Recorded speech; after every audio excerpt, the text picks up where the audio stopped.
Halo semuanya, balik lagi di Geekshy Channel. Oke, balik lagi di channel kita. Langsung aja di tengah latar belakang Indomaret ini.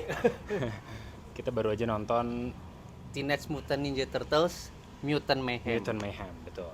Iya. Nah, ini salah satu film yang muncul di tengah apa ya? Maksudnya agak sedikit film yang Agak lagi muncul. sedikit, agak lagi jadi kan setelah ya sebenarnya sekarang masih summer ya. Mhm. Summer blockbuster. Nah, tadi kan udah diambil alih di bulan Juli kemarin ya film-film gedenya termasuk event Barbenheimer. Nah, sekarang udah agak mereda nih di bulan Agustus awal ini rilis si TMNT ini gitu. Iya, dan gua sih lihat dari trailer di bioskop sebelum film mulai kan kemarin kita lihat ya. Dan waktu itu gue memang tertarik karena gaya animasi dan visualnya yang unik gitu. Nanti ya. kita bahas lebih detail dikit. Dan akhirnya kita nonton dan kita langsung aja deh. Secara plot, kalau plot memang tidak terlalu berbeda jauh sama yang versi live action dan atau yang kartunnya dulu. Ya, memang nggak ada banyak perubahan, nggak ada banyak perubahan formula dari mungkin teman-teman udah tahu semua lah. Itu adalah kena radioaktif kura-kura sama tikus, akhirnya mereka jadi besar jadi gitu. Berbentuk seperti manusia, tinggal digorong-gorong, bermutasi, tinggal digorong-gorong dan mereka bisa kungfu lah gitu kan ya. Seperti ninja gitu. Adalah flashback tapi fast forward gitulah ya, gitu kan. Nggak terlalu pokoknya dianggapnya penonton pasti udah tahu lah gitu kan. Benar seperti itu. Dan cuman yang jadi menarik menurut gue yang salah satu yang pengen gue sebut di awal adalah setting waktunya dibuat sekarang ya, 2023 dibilangnya gitu. Ya, 2023. Dan itu tadi dibuat present waktunya dan jadi konflik-konfliknya teh ya bisa dibilang relatable lah kalau ke sekarang gitu. Konfliknya cukup relatable dan karena ini juga semua umur jadi ya gak terlalu berat-berat banget lah gitu bisa dibilang, cuman keren gitu cara penggambarannya di filmnya gitu. Dan ya kalau plotnya itu tadi ya secara umum sih biasa gitu. Biasa. Cuman ya itu tadi Jaga pernah bilang style animasinya sih kita nggak mau terlalu teknis, cuman kayaknya beberapa tahun terakhir ini kan animasi teh mengalami perkembangan gitu kan. Nah, di sini tuh lucunya kayak gimana ya? Kayak gambar komik juga bukan, tapi ada 3D-nya juga. Paling kentara tuh kayak kalau aku sih ngeliatnya kayak fresco pen gitu sih kalau yang itu, jadi kayak mungkin menggambarkan New York lagi menggeliatnya New York tahun 2020-an dengan pop artnya kayak gitu. Nah, di sini ditampilkan dengan pas lagi. Jadi si Paramount bisa membuat style animasi baru untuk si TMNT ini. Jadi Paramount ini kan. Karena Nickelodeon. Oh, Nickelodeon. Iya benar, ini masih grupnya Paramount. Hampir lupa disebut tadi Nickelodeon karena agak jarang ya Nickelodeon bikin ya. Sebenarnya jarang kan. Akhir kita nonton animasi dari mereka itu How to Train Your Dragon kayaknya. Terakhir itu ya? Iya. Kayak style animasinya itu kalau yang itu kalau aku bilang agak mencong-mencong gitu. Nah, memang kalau kita tadi Gigi udah mention ini soal gaya animasinya, memang kalau gue bisa bilang seperti raw illustration sih jadinya. Jadi kayak ilustrasi bukan setengah jadi ya. Maksudnya kalau kayak salah satu diksi yang paling tepat mungkin kayak coret-coretan. Kayak coret-coretan anak-anak, karena mungkin untuk menggambarkan era di mana TMNT ini populer pada masanya. Gue sih tadi di kepala gue gitu ya, kayak gambar anak-anak, apalagi kalau teman-teman pada saat adegan close up itu nantinya teman-teman akan lihat ada coretan kayak coret-coretan krayon gitu dan jadinya menarik sih ya, maksudnya cuman memang ada beberapa tadi Gigi bilang mencong-mencong, jadi ada beberapa bentuk-bentuk yang distorsi jadinya. Dan kayak kalau sana tuh kayak ngegambarin truk gitu juga nggak lurus gitu ya, agak nyiku di mana gitu kan. Dan cuman kalau gue boleh nitpick sedikit sih, memang jadinya memang agak-agak karena animasinya raw, jadi untuk beberapa pergerakan memang agak terkesan kaku ya. Ada beberapa yang asik sih berantemnya, actionnya, cuma ada beberapa yang kayak jadi apa sih kurang enak dilihat gitu loh. Cuman itu menurut gue sih tipis lah, masih bisa termaafkan gitu. Bisa termaafkan. Nah, sini sih aku sukanya lucunya di sini tuh kan ngambil kulturnya New York ya. Cuman kayak dia ngambil daerah-daerah Brooklyn atau Harlem gitu yang kental juga gitu nuansa blacknya dari musik-musiknya gitu. Terus dialog-dialognya mereka itu kayak mereka teh anak gaul kulit berwarna lah di sana gitu. Karena kan memang ceritanya mereka walaupun tinggal di gorong-gorong tuh mereka kayak nonton gitu, baca. Jadi terekspos dengan pop culture juga. Nah, Gigi udah mention pop culture lagi nih. Jadi kalau ngomongin pop culture memang di sini kayak dikasih banyak banget. Nah, itu jadi menarik sih, jadi menghibur ya. Jadi kayak ternyata mereka tahu ini ternyata mereka tahu ini gitu, jadi lucu juga gitu. Mereka ternyata nggak udik-udik banget lah, walaupun jauh dari peradaban gitu, tapi mereka tahu gitu. Nah, itu kerennya di sini tuh mereka intinya bercita-cita, berkeinginan pengen mingle dengan dunia atas gitu kan. Ternyata tidak semudah itu, karena pasti tanda kutip mutan pasti mendapat tempat.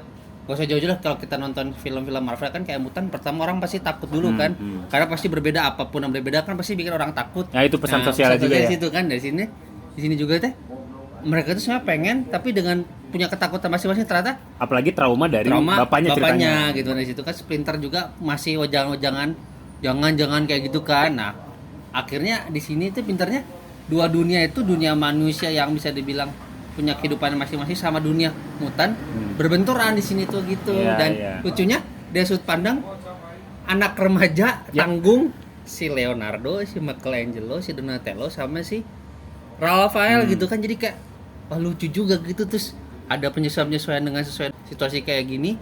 Di sini tuh bisa dibilang karakternya yang lucu-lucunya nanti teh kalau teman-teman udah sering ngikutin komiknya atau animasinya, nanti kita bakal ketemu karakter yang nanti bisa aja jadi villain gitu kan. Cuma di sini masih pengenalan pertama gitu ya, bisa dibilang nggak origin story banget, tapi ribut lah gitu. Jadi kayak ngejelasin lagi awalnya tapi dengan cerita yang baru lagi ke depannya. Nah aku suka di sini tuh Seth Rogen sebagai penulis ceritanya. Seth Rogen ya. Lucu gitu, komedi aja, gaya-gayanya mereka lah gitu, yang kayak ada kritik-kritik sosialnya juga, walaupun dengan kemasan bisa dibilang semua umur gitu. Jadi anak-anak kecil juga mungkin bisa ketawa gitu karena bercandanya tuh lucu gitu, apalagi nyebut-nyebut pop culture yang kena banget lah untuk anak zaman sekarang. Ya tadi selain pop culture, komedinya juga itu tadi masuk banget ya. Maksudnya ada beberapa hal yang cukup menggelikan, walaupun nggak ngakak banget sih, enggak ya. Cuma masih oke lah. Kayak permainan kata-kata deh kayak gitu, lucu gitu kayak gitu. Iya bener sih, itu urbannya New York banget kali ya. Kalau di sini aku sih ngelihatnya ternyata nianya, nggak tuh kalau komiknya TMNT jujur saya nggak baca full, cuman ternyata bisa digali juga gitu kan. Nggak pasti harus, ini mah agak spoiler tapi teman-teman bisa lihat di trailer, nggak harus selalu Shredder terus sih musuh utamanya. Ternyata bisa ada hal yang digali, mungkin teman-teman bisa bantu juga. Mungkin ada sebenarnya musuh-musuh selain Shredder itu ada sebenarnya, cuman karena biasanya kalau orang taunya Shredder yang ikoniknya, pasti setiap bikin film apapun, mau live action mau animasi, pasti musuh utamanya dia terus. Nah lucunya di sini yang versi yang animasi yang tahun 2023 ini nggak ngambil cerita itu gitu. Kayak seperti, nah ini boleh bandingin, kayak ini mah pas banget ya settingan juga New York lagi kan, bandingin kayak kita nonton Spider-Man Homecoming. Kan kita kira pasti Spider-Man pasti musuhnya Green Goblin terus, soalnya udah diribut berkali-kali juga Green Goblin, tiba-tiba dia ngambil cerita dari Vulture ya. Ini aku suka di sini. Terus ada apa namanya, siapa tuh? Prowler gitu kan, jadi pintar gitu. Jadi nggak pintarnya ini mungkin Paramount pengen sesuatu yang fresh, jadi dia cari barisan penjahatnya si TMNT yang mungkin nggak pernah diekspos, jadinya diekspos di sini. Ya kalau udah di trailer kan udah kelihatan ya si Superfly gitu ya kan lalat gitu.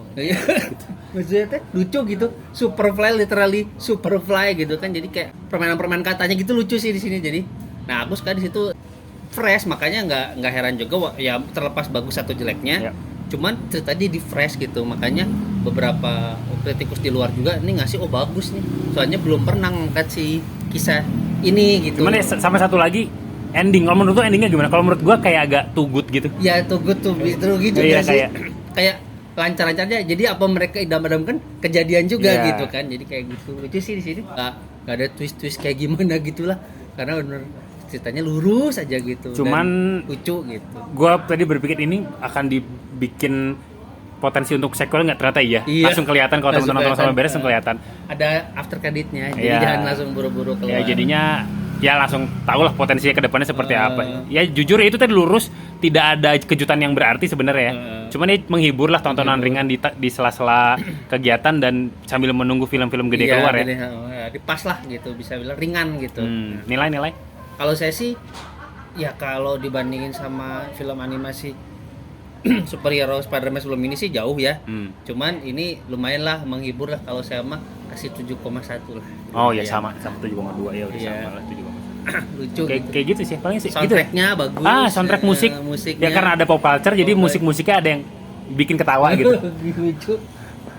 Dan pengisi suaranya high class semua, bahkan Post Malone juga yang bikin soundtrack Spider-Man aja juga ikutan ngisi di sini Iya, gitu. iya, Jadi iya, lucu iya. ada, wah suaranya si ini nih. Nanti kalau teman-teman dengerin sama karakter yang lainnya suaranya pasti udah familiar semua. Di sini keren sih di sini. Paramount bisa bikin, Nickelodeon bisa bikin si animasi TMNT dengan sebagus ini gitu. Ya paling gitu ya untuk impresi kita Impresi awal kita. tentang film ini. Mungkin teman-teman bisa nonton juga untuk pengalaman animasi yang cukup unik. Ya paling gitu ya. Paling teman-teman kalau ada yang mau tambahin bisa komen aja kalau Ya, yang udah ada, nonton. siapa tahu tadi kan kita nyebut karakter-karakter, siapa tahu ada musuh-musuh yang bisa digali lagi gitu Iya, kan. iya, Nah, iya. itu Atau bisa ada info-info komentar. tentang TMNT yang buat teman-teman yang lebih dalam mungkin dalam, pengamat TMNT. Paling gitu ya. Thank you udah nonton. Iya. Jangan lupa subscribe. Share ke teman-temannya. Oke, sampai jumpa di video selanjutnya. Bye bye. Bye-bye.